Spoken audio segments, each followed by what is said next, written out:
Years ago, I believe it was during World War I, that a ship went down in the South Pacific, and there was only one survivor. That sailor managed to swim to what he thought was a deserted island. And when he arrived on the island, giving thanks that he was alive, there was a group of natives who came walking through the forest and found him on the beach. They started clapping, dancing, celebrating. They fed him, treated him like a king. What he didn't know was that on this particular island, they would select a king every year. They were in the process of going through their rituals to select a king, and they felt that sent them the man right there, and he was made king. Now, he didn't speak their language, they didn't speak his language, so they had to symbolize and show him what they were doing.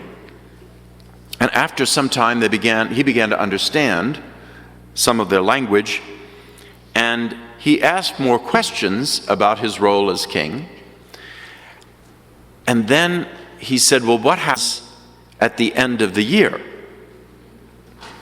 That is when you end up being exiled to a real abandoned island where you are to die, known as King's Island.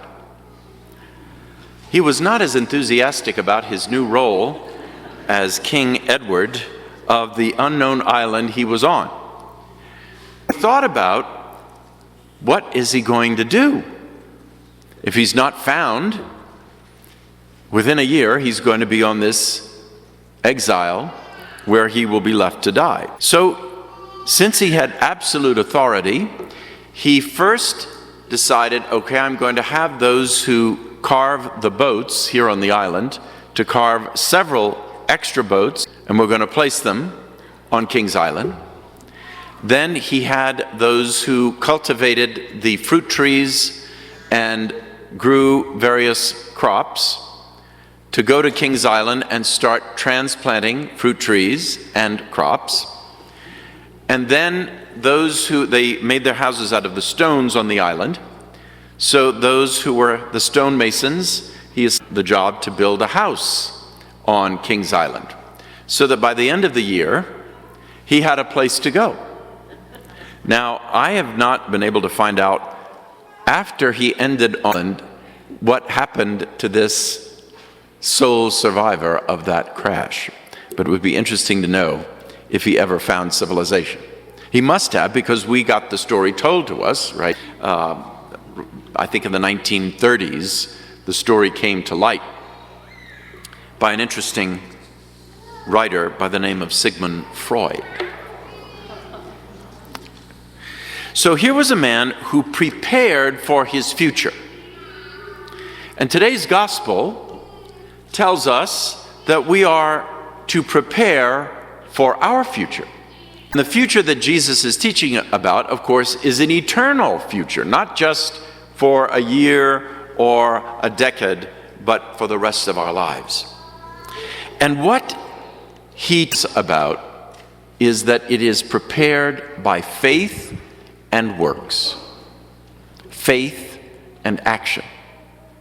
Now, you probably heard just yesterday in our own local news that 4 men of faith, 4 Muslims in our community, have recently been assassinated. It appears to be a serial killer. Why do people go after people of faith in a culture? It's just completely upside down. Remember, Muslims, Jews, and Christians are monotheists who go back to the person in the letter to the Hebrews, Abraham. All trace themselves back to Abraham, the monolithic and monotheistic religions, Judaism, Islam, and Christianity.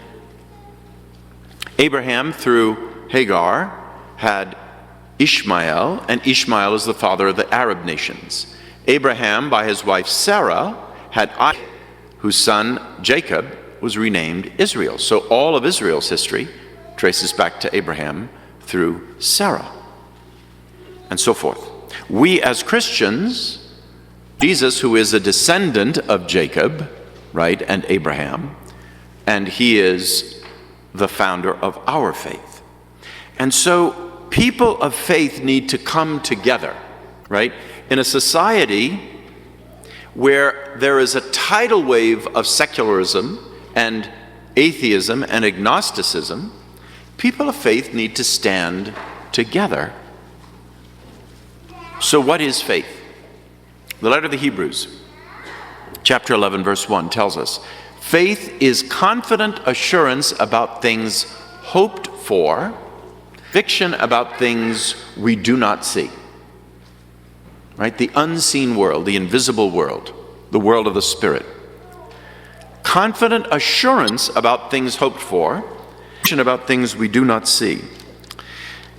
In that same letter, just a chapter before, this is what we hear in verse 23, chapter 10. Let us then hold fast to our confession of hope without wavering, for the one who promised is faithful, speaking of God. And let us consider how to stir up one another to love and good works, not neglecting to meet together, as the habit of some, but encouraging one another. Encouraging one another. We come together here to worship the living God and to give thanks to God for having revealed reality and truth. Now, everybody who says, well, I don't believe that, I don't believe in God. Okay, what do you believe in? Oh, I don't believe in anything, I don't have any faith. Yes, you do. You might believe in that little God you have in your palm, right? Who created that? Did it just drop from the heavens? Did it just appear? No, there was a designer of your phone. There was a designer of that internet. There was a design. All of the things have design. Let's go have surgery on you. And we're going to find all kinds of cells inside your body. Did they just appear? Of course not. I mean, we can go back to the source and to the origin and to the great designer. Take the astronomer. You know, one of my favorite things is to look at the pictures that have come to us through recent telescopes in outer space, right? The Hubble telescope. Some years ago I told you about one of the things was a cross in the heavens. And it was a design that God put into the heavens, the designer, right, the creator. There is an actual cross out of black holes, right? You can look that up. That was from the last incredible outer space telescope, the Hubble. Now there's a newer one, even more brilliant pictures. For me to look at them is like meditating the handiwork of God. Now that's on the macroscopic level. I have friends who are scientists in the microscopic level that tell me about the various discoveries in the smallest, most minute, you can't see. We believe in what is seen and unseen. You can't see these things, and yet they're perfectly designed. Perfectly designed. Now this, some might think is random, but I think over time, people will come to the realization that there is a designer behind the design, just as in everything else. So faith then goes to an either higher level, you can put it that way, or to a deeper level, whichever way you want to put it. But there is a designer. Some people struggle with that faith. My own mother. I always wondered, why is it my father had such profound faith since his childhood, and my mother struggled with it her entire life? Now, mother had a Jewish father, would go to the synagogue with her mother on Saturdays. She had an Episcopalian father. She'd go to the Episcopal Mass on Sundays with her father. And then she fell in love with a Roman Catholic, my father. Married a Catholic, loved all three of the religions, never could make up her mind. She studied them. She would read the scriptural commentaries. My mother would read the commentaries. She went through the RCIA. She studied the Catechism of the Catholic Church, struggled with it. My brother and I, who were seminarians, would do everything to convince mother of the faith. And she even wanted the faith, but she had many questions and doubts. My father would say to the two boys, Boys, leave your mother alone. We were debaters, okay? We were both debaters. Leave your mother alone. She'll make her act of faith when she's ready. My father died 11 years ago, and 4 years ago, mother asked to be baptized, age of 87. You never know, right? She came to make an act of faith at the age of 87. I gave her her first communion, and she received thereafter. She would drive herself, until the pandemic, drive herself a mile to our parish church of St. Mary's Church. Every Sabbath, mother would go, Saturday evening, to the Catholic Mass. Faith, you see, many of us, we just take it for granted. If you've had it all along and you've been raised in it, you may not understand people who are struggling. Be patient. Pray for them. Love them. What's going to convert hearts? Our example. Many people who won't believe because of the bad example of Christians, right? We need to look at our own witness. What am I witnessing to publicly? Is it what we hear in the letter to the Hebrews? Love in action by our witness? That will touch heart.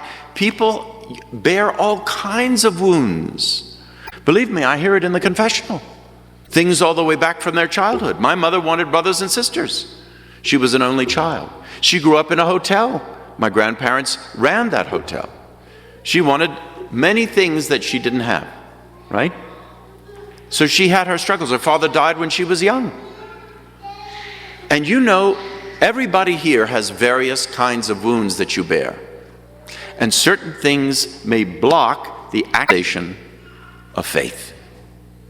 But one thing will assist it, and that is bearing witness to God's love. Do any of you remember Robert Schuller, who was the head of the Crystal Cathedral in Los Angeles? It was a huge cathedral, and he was a great minister there until he died. By the way, it's actually now, it was sold to the Diocese of Orange, which is right outside of LA, and it's now their cathedral. It's the Catholic. Dr. Robert Schuller, when Mother Teresa, I think she was in Los Angeles for a visit, and he got to meet her, and he asked her, "What would you recommend that I do to be a better minister of Christ?" And these were Mother Teresa's words: "Be all and only for Jesus. Let him use you without condemning you first." Think about that. Actually, he had it engraved on a plaque and hung it on the wall of his office. Be all and only for Jesus. Let him use you without consulting you first. In other words, be an instrument of Jesus. Get out of the way so that Jesus can use you to bless somebody else. Be an instrument of the Lord. That's what we need today, dear friends. We need to be his light where there is darkness. We need to be his joy where there, right? We need to be faith when there is disbelief. Look in Galatians when St. Paul writes about living in the Spirit, and then you'll discover what it is that will change the world.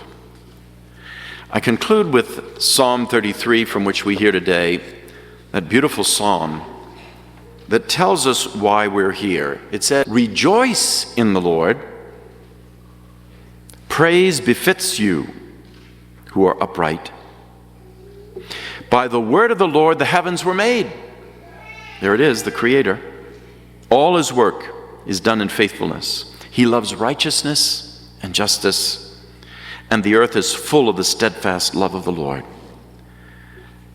Our soul waits for the Lord, for he is our help and our shield. Yes, our heart is glad in him, because we trust in his holy name. Let your steadfast love, O Lord, upon us as we hope in you. Amen.